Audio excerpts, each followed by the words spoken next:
The 2008 presidential campaign were a human. That human would now be approaching its second birthday. Hooray, we're a toddler. Our remaining candidates have now been at this thing for something like 22 months. Seems like just yesterday this all started, doesn't it?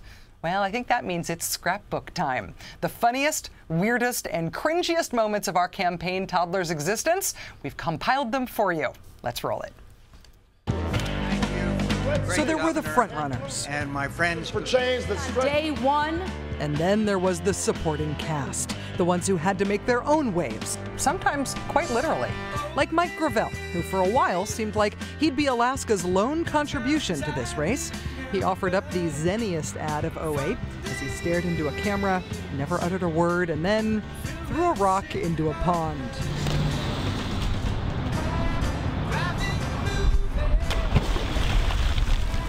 Dude. Better than the actual ad, though, was the explanation.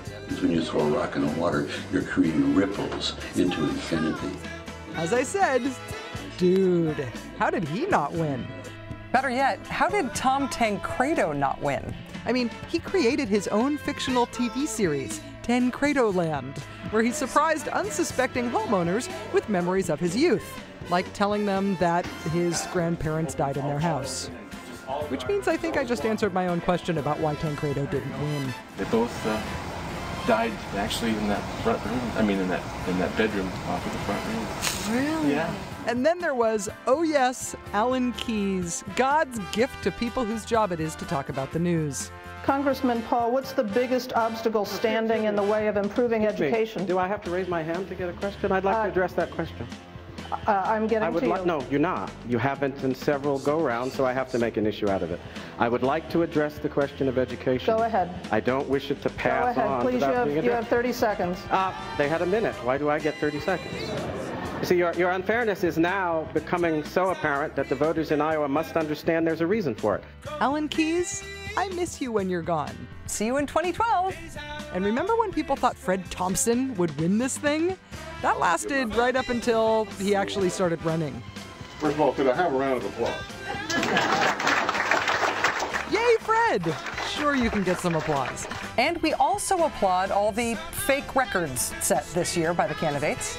The nominee for the shortest debate answer? Can you reassure voters in this country that you would have the discipline you would need on the world stage, Senator? Yes. The nominee for the strangest college memory. When I was in college, we used to take a popcorn popper, because that was the only thing that they would let us use in the dorms, and we would fry squirrel and popcorn poppers in the dorm room. I bet you never did that. Too much information. How about the worst attempt at athleticism?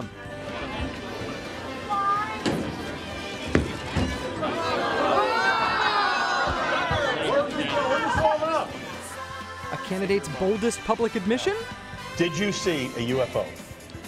I did, and the rest of the account, I didn't, it was unidentified flying object, okay? It's like, it's unidentified. I saw something.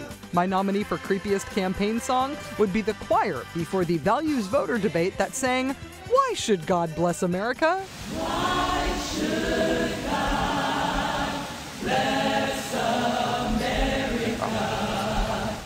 Wait a minute, I think we actually have a tie for creepiest campaign song.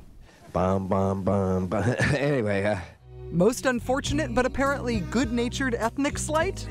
You cannot go to a 7-Eleven or a Dunkin' Donuts unless you have a slight Indian accent. I'm not joking. Actually, we have a tie for most unfortunate but apparently good-natured ethnic slight. Who let the dogs out? Who?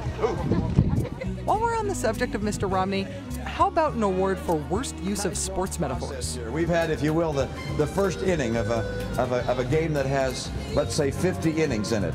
What? Well, another silver, and it's, I'd rather have a gold, but I got another silver. What are you doing? Stop. This is an election, not slalom. There have been 3 races so far. I've gotten 2 silvers and 1 gold. Thank you, Wyoming. Yeah, thanks, Wyoming. Well, at least he's a Red Sox fan, though, right? 87 long years. We waited 87 long years. 86 years. 86, Mitt. Okay, we should also recognize the most focused candidate. To talk about September 11th. I'm not talking about September 11th just because of September 11th. September 11th is part of our debate. What I did on September 11th. Best comeback? Rudy Giuliani, there's only 3 things he mentioned in a sentence, a noun and a verb and 9/11. I mean, there's nothing else. If that was Biden's best moment of the campaign, his worst may have been his words of encouragement to a supporter who uses a wheelchair. Chuck Graham, state senator's here. Chuck, stand up. Chuck, good to see you. Oh, God love you. What am I talking about? That was so unfortunate. That would be like John McCain offering up his wife for a topless beauty contest or something.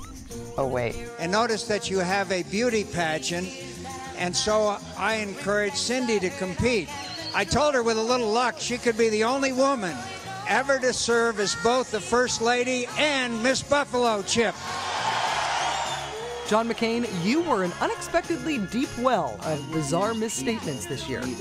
I will veto every single bill with earmarks. I'm a proud conservative, liberal, conservative Republican. Hello, easy there. Rates were cut in the Bush years. This is the agenda I have set before my fellow prisoners. My fellow prisoners? Why don't you sit out a play or two, Senator? I'm begging you, don't go to Pennsylvania. Don't lash out at Obama supporters. Don't do it. You're off your game. Senator Obama's supporters have been saying some pretty nasty things about Western Pennsylvania lately. And you know, I couldn't agree with them more. I'm sorry? You know you sort of have to win Pennsylvania, right? You want to give that another shot? I couldn't disagree with you. Okay, you're so not getting this. I couldn't agree with you more than the fact that Western Pennsylvania is the most patriotic, most God-loving, most patriotic part of America, and this is a great part of the country. Nice save, I think? Senator Obama, what's your favorite part of the country? Over the last 15 months, we've traveled to every corner of the United States. I've now been in 57 states. Maybe the race for the White House should have a geography test component. You can actually see Russia from land here in Alaska. Do tell, Governor. Russia, as Putin rears his head and comes into the airspace of the United States of America, where do they go? It's Alaska. It's just right over the border. Rears his head? What is he, a groundhog? Unlike Governor Palin, for most of the campaign, words were Barack Obama's greatest ally, his best friend. You came together as Democrats, Republicans, and independents to stand up and say that we are one nation, we are one people, and our time for change has come. Words were Obama's greatest ally until they kinda sorta weren't actually his words. We have nothing to fear but fear itself, just words. We have nothing to fear but fear itself.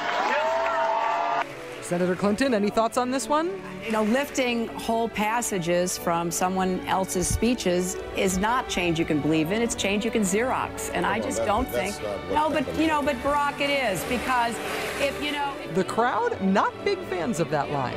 But criticizing Senator Obama for using someone else's words sort of became beside the point once the other candidates in the race started stealing all his lines. That's not change we can believe in. Oh, Senator McCain, I'm sorry I was so distracted by that nauseating green screen behind you. What was that? That's not change we can believe in. Make it stop! Make it stop! But amid all the weirdness, all of the missteps, all of the misspeaking, there were actually some genuine moments of inspiration in this campaign, moments that remind us what all of this is about. My country saved me, and I cannot forget it. And I will fight for her as long as I draw breath, so help me God. We are one people. We are one nation. And together we will begin the next great chapter in the American story with 3 words that will ring from coast to coast, from sea to shining sea. Yes, we can.